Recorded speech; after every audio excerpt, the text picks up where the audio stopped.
Hi guys, and welcome to another unboxing video. Today we've got a Mistel keyboard on the menu, so let's dig in. I brought a bigger knife this time around as well. Last time the tiny utility knife turned out to not be quite enough. So let's see. Although this box looks like it's surrendering a lot more easily than the FedEx box that they previously sent me, which was a lot thicker. This is a very simple FedEx box. Right, anyway, enough about boxes. Oh, by the way, on today's menu is a Gandalf. Cheers, guys.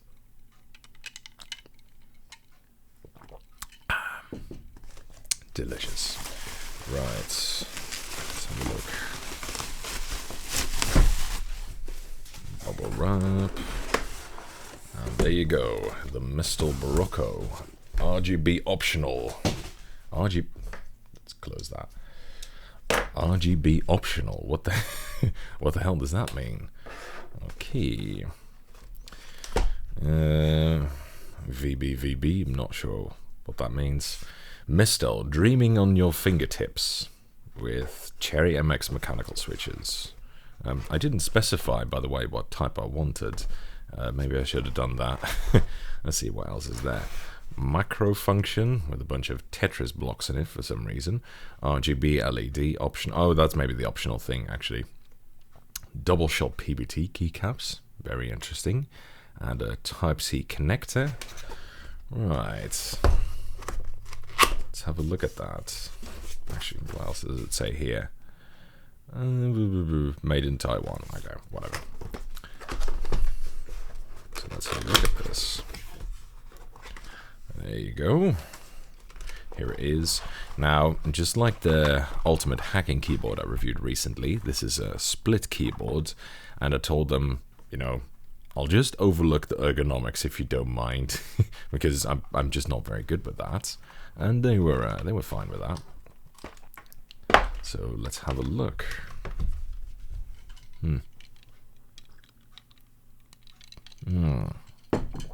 Delicious. Right, actually, let's be kind to myself and start off with it joined. I see. Oh, my fingers are a bit wet. I think that is. It looks like red, but you can never tell. Might be brown. Yeah, it is brown. Honestly, I wasn't even kidding. Cherry, yes, that's a backlit cherry one. It's not a clone. My God, my fingertips are already wet from the drink. Interesting bit is it's a double shot keycaps, as you can tell. Double shot PBT, I guess. They look like GMKs, but I don't know if GMK do double shot PBT. Oh, well, anyway, but the keycaps are not shine through, so if you have backlights, I guess it would only come from the underside. Interesting. So what else? Wow, there's 4 USB-C ports on this thing. I kind of wonder what that's all for. Maybe that's an alternative to a cable gutter. Just plug in the cable where you want or something. Maybe it's for communicating the keyboard to each other, by the way, because how else is the keyboard going to talk to itself? Yeah, I think it's probably for that. There are no retaining pins or magnets like there were on the UHK, by the way. The keyboard itself feels pretty dense, actually. I think it's not a bad build. 4 dip switches. We'll have a look at what they do later, but I presume it's just for toggling layouts, maybe even toggling caps lock and control, which some keyboards are capable of. And it's, what is it, 75% layout. Interesting to see them back in modern times. 75% layout keyboards tend to be a bit old-fashioned, but still, they can be very workable, actually. Right. Yeah, that still feels completely linear to me. The layout looks pretty friendly at first sight, not too much bullshit. 75% layouts can be a bit confusing sometimes. There is a huge variation between them, but this one looks pretty workable. Okay, well, let's see what else is in the box. Oh, a whole bunch of keycaps. Interesting. And I'm guessing 2 cables. And a keycap puller. And what the heck is this? Is that feet? Yeah, I think they're a very weird type of feet. Yeah, I think that's all in the box. Let's just put that away for a second.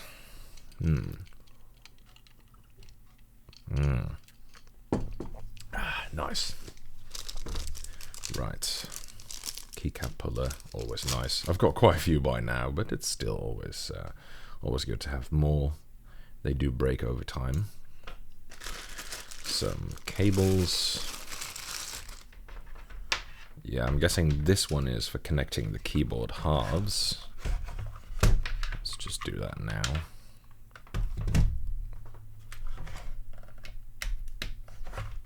Feel a bit like an idiot for not recognizing immediately that 2 of those ports were for connecting it to itself. I've just never seen a keyboard talk to itself over USB-C. I mean, I've seen different kinds of connectors, but not USB-C for this specific purpose yet. Right, and keyboard to computer, also USB-C. Let's open a testing program.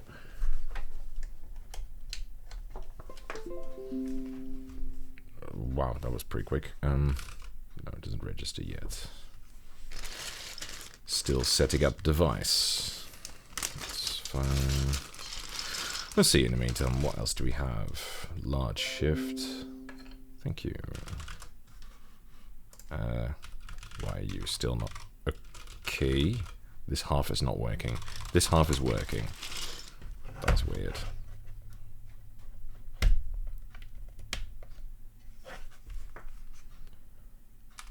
Come on. Okay, it's not working. I don't know if I'm doing something wrong.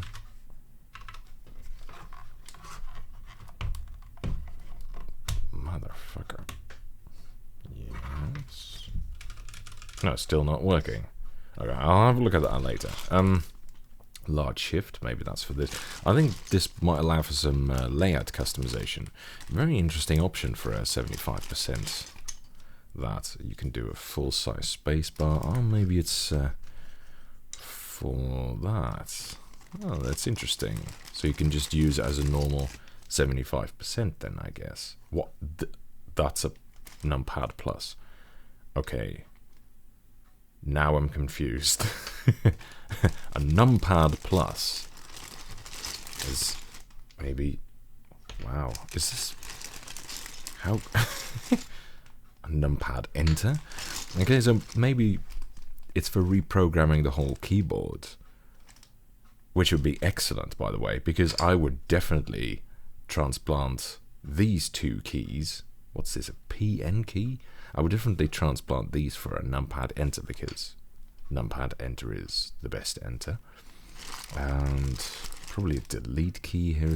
Wow, if this keyboard is fully programmable and you get a whole bunch of extra keycaps to mess around with the layout with, that would be awesome.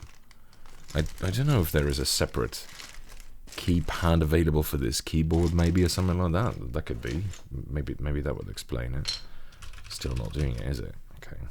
Maybe it's something to do with the dips. No, why the hell would you configure dip switches in such a way that the half of the keyboard wouldn't register? Okay, I'll have a look at that later. I'll just plug it out for the moment so I can have a look at the rest. So those feet, is that 2? Or, no, I think that's 4 feet just stuck back to back. Sorry about the loud plasticky noises. Yeah, that's 4 different feet. Interesting.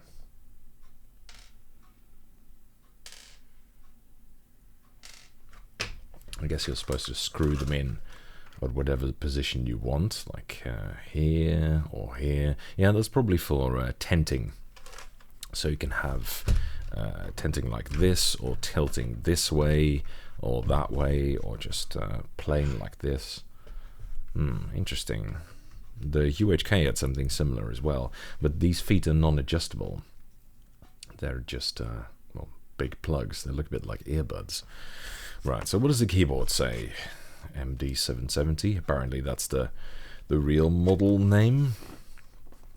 Blah, blah, blah, blah. Excuse me. Mistel introduces the new MD770 keyboard, the third split keyboard in the Mistel product line. The new 75% layout. The new 75% layout. Okay. Did they have a previous model with the 75% layout or something? Oh, right. Now includes the arrow keys and the entire function row keys.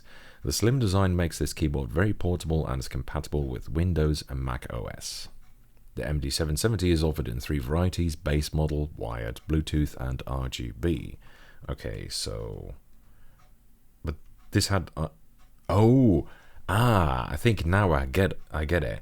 This is the model with no RGB. That's why it doesn't have shine-through keycaps. I think... Yeah, but it has RGB switches. I'm so confused. It didn't light up when I plugged it in, did it? Let's have a look.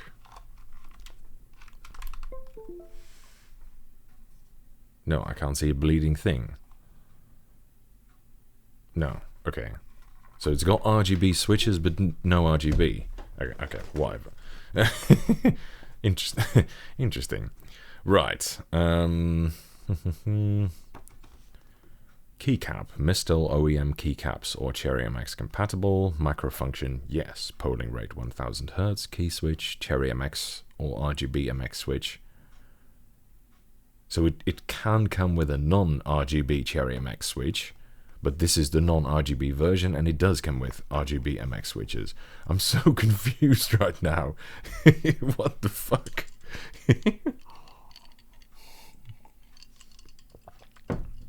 Okay. Connect the left and right side keyboard halves. Use the coil Type-C to Type-C cable. That's what I did. Connect the right side keyboard to the computer. Note the main controller is in the right side keyboard. Always connect the right side keyboard to the computer when using both keyboard halves. The left side keyboard can be used alone if desired by connecting directly to computer. Okay. Okay, so you can only use this keyboard port when you're only using this half. Right. Guess it's good to have a manual for things like that. Interesting. A bit surprised that it's only unidirectional. I mean, most keyboards I know that are like this, split keyboards, can be connected through any of the modules, really. But, oh well, must be some reason for it. Macro programming instructions cannot be assigned in the default layer. Macro keys can be assigned in any of the FN layers.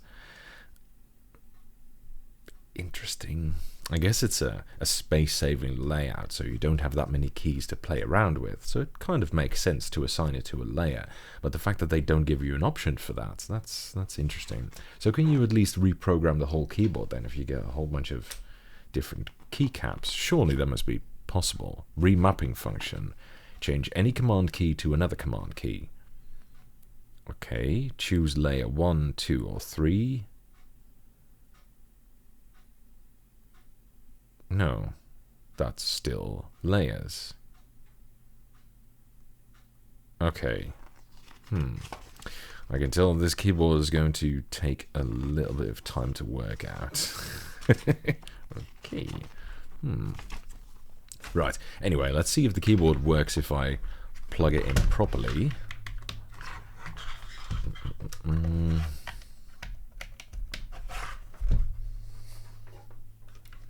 So right half. And here we go. Yeah, see, now the RGB is working as well. Okay, that's interesting, because I connected the left side, but then the RGB didn't show up. So if you connect only the left half, then the RGB doesn't work.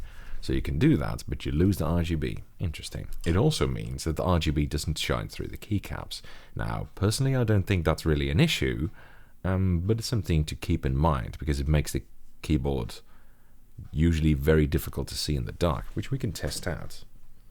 There you go. Yeah. Okay, it's more difficult for you because I know that the camera doesn't pick up a lot of light unless I let it, which I usually don't. But for me, this is also quite difficult to read. Not impossible, but a bit difficult. So this is very much ornamental RGB.